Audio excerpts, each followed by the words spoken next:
तो आज हम बात करेंगे कूलम्ब्स लॉ। देखो, कोई भी दो स्टैटिक पॉइंट चार्ज के बीच में जो फोर्स लगता है ना, ठीक है, कोई भी दो स्टैटिक पॉइंट चार्ज के बीच में जो फोर्स लगता है तो वो कूलम्ब लॉ से ड्राइव होता है। ठीक है, अब देखो ये Q1 है, ये Q2 है।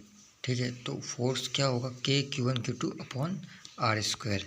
तो मतलब force inversely proportional to R square, directly proportional to charge हो गया, और ये क्या हो गया, K क्या आ गया, कांस्टेंट आ गया। ठीक है, K की वैल्यू क्या होती है 9 × 10⁹ MKs में, K की वैल्यू क्या होती है 1 CGS में। एयर में फोर्स क्या होगा 1/4πε0 Q1 Q2 upon are square.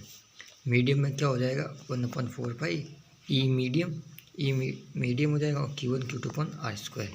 देखो ई मीडियम क्या होता है, ई मीडियम देखो ई रिलेटिव होता है E R upon E medium upon ε0। तो ई मीडियम हो गया ई आर इंटू ε0। तो फिर देखो यहाँ पे ई मीडियम क्या हो गया ई आर इंटू ε0। अब इन दोनों को अपन ने वो कर दिया, डिवाइड कर दिया। तो एफ मीडियम में क्या हो गया, force in medium equal to force in air upon relative permittivity. ठीक है, तो ये रिलेटिव आ गया। तो ये हम फिर आते हैं परमिटिविटी। परमिटिविटी क्या होती है, परमिटिविटी ऑफ वैक्यूम ε0।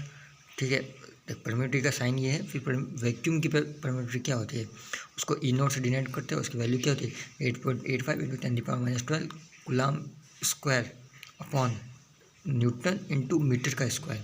अब देखो परमिटिविटी ऑफ मीडियम की परमिटिविटी निकालनी है अपन को। तो देखो मीडियम की हो चाहे वैक्यूम की हो, यूनिट तो वही रहेगी।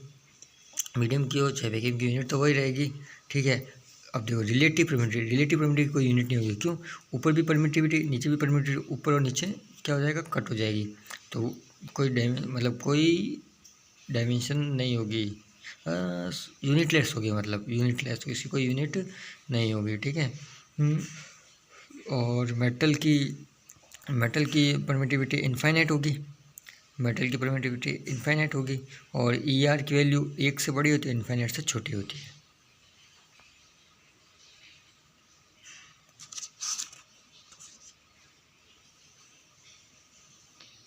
और एयर के लिए 1 होती है।